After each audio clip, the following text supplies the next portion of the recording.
si Commodore Tariela, si retired Justice Antonio Carpio, si Batong Bakal na profesor sa UP, satsat ng satsat sa ating media. Mr. Chair, may I interject?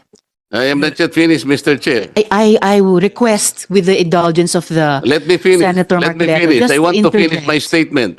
If I may follow Just to upon finish my the statement, immediate Mr. Chair, and then I will Mr. Chair. allow her. Salamat po. No, I'm asking the chair's permission, sir. I can wait until after Session the is Senator suspended. Marcoleta. Kahapon, bigla na lang nangyari na sumulat daw po, kaya hindi ko po nalam kung totoo. Pero sinabi po ni chairman ng Foreign Relations, kagabi lang, na defer muna yung aming meeting o hearing bukas dahil nga po ang daw po hindi ko po sinasabi, sumulat daw po ang pati NAMRIA at ang DND na ang matter na to will involve national security. Kaya lang po ako nagtaka sapagkat yung mga iba na nagpunta sa media, nagsasalita about West Philippine Sea, wala naman pong nagsasabi na huwag ninyong pagtalunan yan. Eh yun po ay media pa po yun kumakalat sa buong Pilipinas. Kaya minabuti ko na pong dito namin pag-usapan, dito na lang sa Senado, pagkatapos sasabihin nila, kung totoo pong sinabi nila, nakakapagtaka naman, bakit hindi natin dito pag-usapan? Anong national security ang involved dito? Yun lamang po, Mr. Chair. Salamat po. Thank you, Honorable Marcoleta. Honorable Rizon Tiveros. Salamat, Mr. Chair. Ang akin lang po sanang interjection kanina na nag-submit ako dun sa tamang hiling naman ng colleague na magtapos sila and based on the ruling of the chair, ay wag po sana nating sasabihin na ang mga sinasabi ni na Commodore Tariela, retired Senior Associate Chief Justice Carpio at isa pang binanggit kanina ay mga satsat. Dahil mga seryosong pananalita nila iyon, kahit kadebate man sila o hindi. Alam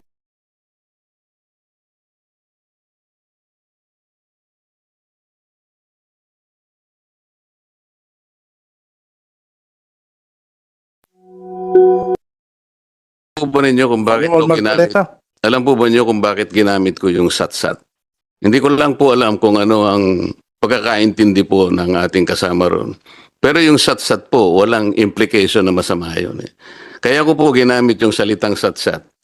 Kapag sila po'y nagsasalita, wala pong batayan Halimbawa po, yung sinabi ni Justice Carpio, hindi na po kailangan ng coordinates para po i-delimit natin ang exclusive economic zone.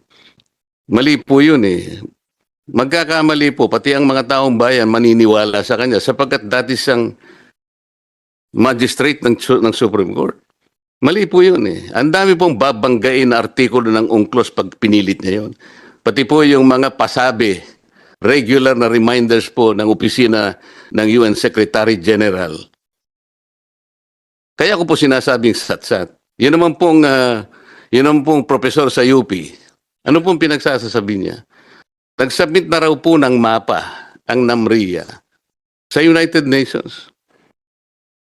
Sat-sat din po yan, Mr. Chair.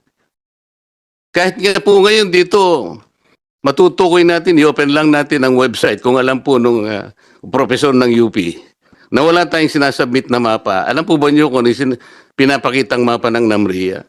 Administrative map, Mr. Chair.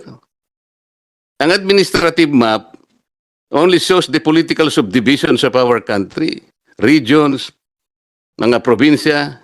Hindi po yun yung mapa na hinihingi po para sa ganon magkaroon ng hakbangin para finally ma-drawing natin ang West Philippine Sea. Marami pong proseso yun Maraming proseso yun. Hindi pala niya naiintindihan, satsat na sila ng satsat doon. Yung Commodore Tariela naman yan. Pinayagan ba siya ng CHED na sabihin kung nasaan ang West Philippines? Hindi naman niya po tinutukoy Pakinggan po natin yung kanyang discussion. Miski isa doon, kaya ko lang po nasabing gano'n. Lumalabas sa social media, lumalabas sa mainstream media, buong Pilipinas nagtatalakay sila. Wala isa man na nagsabi that that issue involves national security. Bakit po nung ako gumawa ng resolution para dito natin pag-usapan formally, Bakit biglang naging national security? Yun lang naman ang tanong eh. Di po ba mahalaga sa kanila na ayusin nating lahat dito? Ito po ang bagay, ito po ang formal, dito po mismo sa Senado. Dito po natin ayusin lahat ang hindi pinagkakaintindihan. Hindi yung radyo dito, TV dito, lahat sa halimbayan. Dito, yun ang gusto kong mangyari. Bigla na lang naging nagkaroon ng national security. Nakakapagtaka naman. Mr. Chair. That's the only point. Salamat po sa sagot ninyo, General. Talaga pong kailangan lamang na talagang yung hangganan ng ganang atin, matukoy natin, madilimit natin, yun ho ang inihingi ng batas. 14 years ago. Yun po yung hahanapin ko sana sa NAMRIA. Bakit hindi niya ginawa 14 years ago na nakararaan? Para matulungan po kayo. Para hindi po kayo parang nasa kadiliman, hindi natin alam hanggang hangganan. Makatulong po sa inyo lahat yun. At tama po yung gagawin nyo. Ang mandato po ninyo, tama rin po yun. Proteksyonan ng saganang atin. Pero pangkaraniwan na, kailangan alam natin ano ang hangganan ng saganang atin. Wala pong masama doon. Salamat po, Mr. Chair.